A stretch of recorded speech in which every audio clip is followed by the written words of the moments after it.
लेकिन अब तो ये गालवान और डोकलाम के बाद जब आप यहाँ देश में बार बार केंद्र सरकार, मोदी सरकार को चुनौती देते हैं कि चीन के साथ आंख में आंख मिलाकर क्यों नहीं देख रहे हो, और खुद लीडर ऑफ ऑपोजिशन भी है तो अब तो राहुल गांधी, वो विदेश में जाकर चीन की तारीफें करते हैं सर, तो फिर देश इसको कैसे देखे? देखिए, कंपैरिजन होता है कुछ चीजों का। तारीफ मान लीजिए, उसको कुछ भी मान लीजिए। अगर उन्होंने स्किल डेवलपमेंट में और जॉब देने में अच्छा काम किया है और कोई चीज सीखी जा सकती है तो क्या प्रॉब्लम है उसमें? मतलब अमेरिका की तारीफ कर दें तो मतलब अमेरिका के दुश्मन हो गए हम। मैं समझता हूं कि ये बिल्कुल संवेदनहीन बयानबाजी है और मीडिया के साथ ही तुरंत इसको लपक लेते हैं। शायद आप लोगों को पीएमओ से फोन आता होगा, आप लोगों ने एक भी प्रोमो में मोदी जी का स्टेटमेंट चलाने की हिम्मत है एबीपी न्यूज की? जो 2014 से पहले जन्म लेते थे उनको शर्म आती थी। चाइना को क्लीन चिट मोदी जी ने दी, आप चला सकते हैं उस स्टेटमेंट को? नहीं चला पाएंगे। मैं इसीलिए कह रहा हूं कि चीन में कितनी बार मोदी जी गए, केवल इतना बता दीजिए। आप किसकी गलबहियां ज्यादा हुई, केवल इतना बता दीजिए। अरे भाई, जॉब्स और ट्रेनिंग में वो भी सबसे ज्यादा पॉपुलेटेड नेशन है, हम भी मोस्ट पॉपुलेटेड नेशन है, आबादी भी आसपास है दोनों की, अब हम उससे भी ज्यादा आबादी में निकल गए। अगर डिस्कशन में यूनिवर्सिटी में बच्चों के साथ बैठ के स्किल डेवलपमेंट की बात होगी तो ये सब यहां पर सांप छचुंदर निकल आएंगे। कोई स्टेटमेंट देगा, कोई स्टेटमेंट देगा। अब गिरिराज सिंह जी कह रहे हैं कि सब पता नहीं क्या क्या बोलते रहते हैं वो, कि उनके ऊपर तो देशद्रोह का मुकदमा होना जाना चाहिए। अरे भाई, आप तो मंत्री हैं गिरिराज जी, आपको किसने रोका? जाके कंप्लेंट कीजिए और देशद्रोह का मुकदमा दर्ज करा दीजिए। ये बुद्धिहीन लोग मंत्रालय में पहुंच गए हैं। बिल्कुल, मैं जवाब लेती हूँ। नमस्कार साथियों, मैं आपका दोस्त अशफाक अहमद और आप देख रहे हैं देशभक्त चैनल। राहुल गांधी अमेरिका में गए हैं और वो जो भी कुछ बोलते हैं, एक एक शब्द वो मोदी मीडिया बड़े ध्यान से सुनता है और उसको फिर काट छाट करके और उछालता है और न्यूज बना देता है। तो इसमें बीजेपी आईटी सेल का भी सहयोग सबसे ज्यादा महत्वपूर्ण होता है। वो इस काम में तो माहिर है, आपको पता है। तो वो वहां से बीजेपी आईटी सेल से ये सब काम होता है। उसके बाद में गोदी मीडिया पे आता है, गोदी मीडिया उछाता है। तो राहुल गांधी की जो बातें हैं तो वो किस तरीके से फिर पेश करना है, तो ये पूरी जद्दोजहद इनकी चालू रहती है। ऊपर से बीजेपी के जो नेता है तो वो भी अपना बयान देते रहते हैं। तो खास बात यह है कि पहले जो राहुल गांधी की बातें होती थी तो गोदी मीडिया पे जिस तरीके से दिखाया जाता था तो उससे जो परसेप्शन बनता था वो राहुल गांधी को बदनाम करने के लिए काफी होता था, क्योंकि जनता जो है उसको तो वही चीज दिखेगा ना जो दिखाया जाएगा, जो नहीं दिखाया जाएगा वो कैसे दिखेगा। तो ये चीज होता था। तो राहुल गांधी ने जो भारत जोड़ो यात्रा किया और सड़क पर जनता से मिले, करोड़ों, हर जगह, पूरे मतलब उत्तर से दक्षिण, पूरब से पश्चिम पूरा नाप दिया। तो जनता देख ली कि असली राहुल गांधी कौन है और उनके मुद्दे क्या है। और दूसरा चीज, राहुल गांधी ने और कांग्रेस ने अपना थोड़ा सा स्टांस भी बदला। तो जो कांग्रेस है तो उसका मतलब कि जो जैसे कि आरक्षण वाला मुद्दा है, तो आरक्षण वाला मुद्दा बहुत बड़ा मुद्दा है हमारे देश में, और इसको जब दिया गया तब भी ये प्रावधान किया गया था कि 10 साल के लिए रहेगा ये, उसके बाद समीक्षा होगी और अगर जो ऊंच नीच जात पात जो है वो अगर देश में खत्म हो गया तो इसको खत्म कर दिया जाएगा। लेकिन 70 साल 72 साल बाद भी अभी भी वही हालत है कि ऊंच नीच जात पात बहुत ज्यादा हमारे देश में है और ये पूरा जाति पर ही बंधा हुआ है। दलित जाति के लोग हैं, कितना भी पैसा कमा लें लेकिन समाज में उनकी क्या औकात होती है आप जानते हैं, है ना। या आदिवासी कोई कितना भी बड़ा बन जाए उसकी क्या औकात रहेगी समाज में, तो ये आप देखते हैं। तो जाति जो है वो की जाति ही नहीं है, तो इसका तोड़ क्या है? तो तोड़ तो कुछ नहीं है, ये है कि आरक्षण जो है कंटिन्यू रखना चाहिए। तो कांग्रेस का ये था कि भाई समाज ऐसा रहे कि जहां पर कोई ऊंच नीच ये सब जात पात सब खत्म हो जाए, और इसीलिए आरक्षण जब ये खत्म हो जाएगा तो आरक्षण भी खत्म कर देंगे।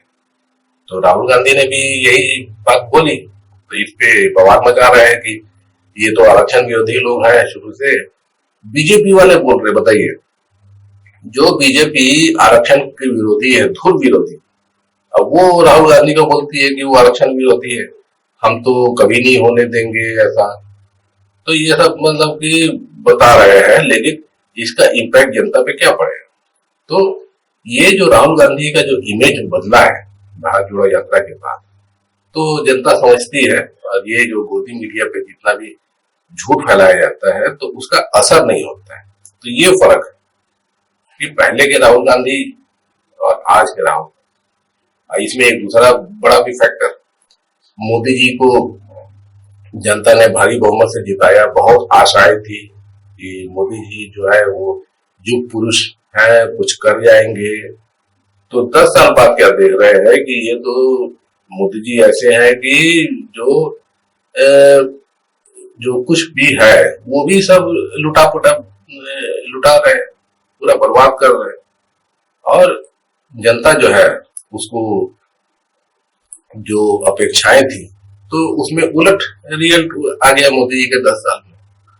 तो जो मोदी जी रोजगार देने की बात करते थे, 2 करोड़ नौकरियां हर साल, तो मालूम चल रहा है कि 2 करोड़ नौकरियां हर साल गायब हो रही है ना। उसके बाद में जो बोले थे कि सबके पक्के मकान बन जाएंगे, काला धन आ जाएगा, तो ये सब उलट हो गया।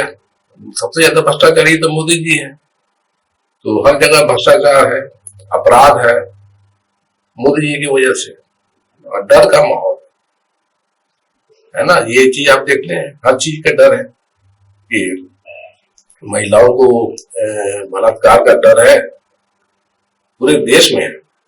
उसके बाद में लोगों को डर है कि कल नौकरी रहेगी नहीं रहेगी, क्योंकि नौकरियां तो मोदी खत्म करते जा रहे हैं। उसके बाद में जो बेरोजगार हैं उनको कभी कोई मतलब कि आशा ही नहीं है कि उनको नौकरी मिल पाएगी। जो नया बच्चे पढ़ लिख के आते हैं तो उनको तो उम्मीद ही खत्म हो गई है कि कहीं नौकरी मिल पाएगी, क्योंकि ILO का रिपोर्ट आप देखिए तो 84% जो युवा पढ़ के निकलते हैं वो बेरोजगार हैं आजकल। तो ये हालत है मोदी के राज में। तो ये ऐसे कंडीशन में राहुल गांधी जो है एक नई आशा बन के आए हैं, क्योंकि राहुल गांधी बोलते हैं कि बेरोजगारी का कैसे तोड़ निकालेंगे। तो वो कहते हैं कि जो भी मोदी जी पद नहीं भरते हैं जो सरकारी, जैसे 30 लाख पद केंद्रीय सरकारी पद खाली हैं वो भरा जाएगा। राज्यों में भी जो पद खाली हुए हैं, बीजेपी के राज्यों में पद नहीं भरे जाते हैं तो वो सब भरा जाएगा। उसके बाद में प्राइवेट इन्वेस्टमेंट, तो मोदी जी के राज्य में प्राइवेट इन्वेस्टमेंट बिल्कुल खत्म हो गया। जो बाहर के लोग थे पैसा लगाते थे हमारे देश में, तो वो सब अपने पैसे लेके चले गए, कोई नहीं आ रहा है। और जो हमारे देश के जो धनराज थे वो भी अपना पैसा बाहर लगा रहे हैं, बल्कि खुद भाग रहे हैं। अभी पिछले 7 साल में करीब 13-14 लाख भारतीय विदेशों में जाके बस गए। तो ये कौन लोग थे? ये पैसे वाले पढ़े लिखे ऐसे लोग थे जो देश में इन्वेस्टमेंट करते, देश को में रोजगार पैदा करते, ऐसे लोग थे। तो ये सब चीजें जो है वो हो रही है मोदी जी के राज में। तो राहुल गांधी जिस तरीके से विजन दे रहे हैं, तो वैसे में ये है कि रोजगार का भी वो मसला हल हो जाएगा। महंगाई जो मोदी जी क्यों मोदी की वजह से क्यों है? तो मोदी GST इतना भयंकर लाद दिए हैं कि गरीब जनता टैक्स दे रही है ना। हर चीज पे मोदी ने टैक्स लाद दिया जो नहीं होना चाहिए, क्योंकि वो सब चीजें जो खपत गरीब जनता करती है, जैसे खाने पीने की चीज, दवाई की चीज, जो भी सामान की चीज, तो गरीब जनता के लिए ये सब में टैक्स नहीं होना चाहिए, लेकिन मोदी जी ने वही सब में भयंकर टैक्स लाद दिया है। तो महंगाई की मार पड़ रही है जनता को। तो इससे कांग्रेस छुटकारा दिलाई, क्योंकि कांग्रेस जिस तरीके से चलाई थी, जैसे कि UPA का 10 साल का राज था, तो गरीबों के लिए टैक्स नहीं होता था, गरीबों पे टैक्स का बिल्कुल भार नहीं था, है ना। अमीर और मध्यम वर्ग इन लोग से टैक्स वसूला जाता था, लेकिन मोदी जी तो गरीबों से ही टैक्स वसूल रहे हैं, मध्यम वर्ग से टैक्स वसूल रहे हैं। और दूसरा चीज, मध्यम वर्ग जो है वो सिकुड़ता जा रहा है। जो निम्न मध्यम वर्ग था तो वो सब गरीबी रेखा के अंदर चला गया है ना। और जो आय है लोगों की घटती जा रही है। तो जब आय घट रही है तो टैक्स कहाँ से देंगे? तो कांग्रेस आएगी तो वो आए लोगों की बढ़ाने में मदद करेगी। कैसे मदद करेगी? तो वही रोजगार के अवसर पैदा होंगे। तो रोजगार के जब अवसर पैदा होते हैं तो फिर टैलेंट का कंपटीशन होता है, उनकी सैलरी बढ़ती है। तो सैलरी बढ़ेगी, आय बढ़ेगी, फिर टैक्स भी ज्यादा देगी, सरकार को ज्यादा टैक्स आएगा। तो ये सब चीजें हैं और जनता अब विश्वास कर रही है। इसीलिए चुनाव में भी आप देखेंगे कि जो मुद्दे देश में चल रहे हैं उसकी वजह से बीजेपी जो है वो नीचे जा रही है। मोदी जी का ग्राफ पूरा ही नीचे घुस चुका है और राहुल गांधी के ग्राफ बढ़ रहा है, विपक्ष के ग्राफ बढ़ रहा है ना। तो ये सब चीजें हैं। तो अब मोदी मीडिया कुछ भी बताए जनता को, जनता सोशल मीडिया पे सच्चाई देख रही है ना। सोशल मीडिया अभी जबरदस्त तरीके से ऊपर आया, वहां पे मोदी जी का नहीं चलता है, वहां पे सच्ची बातें चलती है। तो ये चीज सब हो रहे हैं।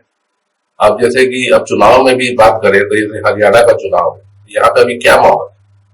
तो यहाँ पे माहौल है कि क्या होता था कि बीजेपी का ऐसा बन गया था कंट्रोल कि बीजेपी जिसको टिकट दे वो चुपचाप से टिकट चुनाव लड़ लेगा, जिसको टिकट ना दे वो चुपचाप से बैठ जाता है। ऐसे मतलब कि एकदम देखते देखते मुख्यमंत्री बदल जाते थे।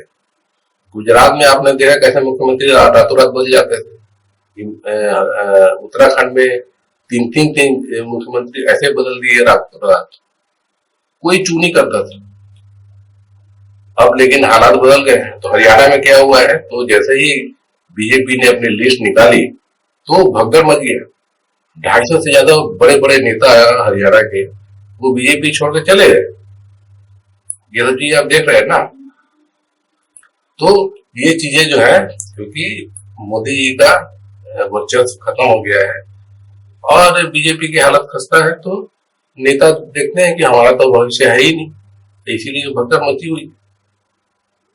और टिकट मिलने पे क्या है कि फिर भी चलो चुनाव लड़ रहे हैं, टिकट भी नहीं दे रहे हैं, ऐसी हालत है तो कौन रहेगा बीजेपी में? तो भगदड़ वहां पे मची हुई है। दूसरी तरफ कांग्रेस में देखिए तो वहां पे टिकट पाने के लिए लंबी लाइन लगी हुई है। और हरियाणा में जो जमीनी हकीकत ये है कि बीजेपी को बिल्कुल लोग नहीं चाहते हैं, क्योंकि हरियाणा में भी 10 साल से बीजेपी की सरकार है। बीजेपी ने हरियाणा की हालत बद से बदतर कर दी। हरियाणा जो सबसे अग्रणी राज्यों में होता था, बहुत तरक्की करता था, 10 साल में ऐसा हो गया है कि सबसे ज्यादा बेरोजगारी हरियाणा में, सबसे ज्यादा अपराध जो है हरियाणा में हो रहे हैं। महिलाओं के साथ में अपराध हो रहे हैं, जो माइनॉरिटीज के साथ में अपराध हो रहे हैं। तो हरियाणा की हालत खस्ता है और इसीलिए बीजेपी आने वाली नहीं।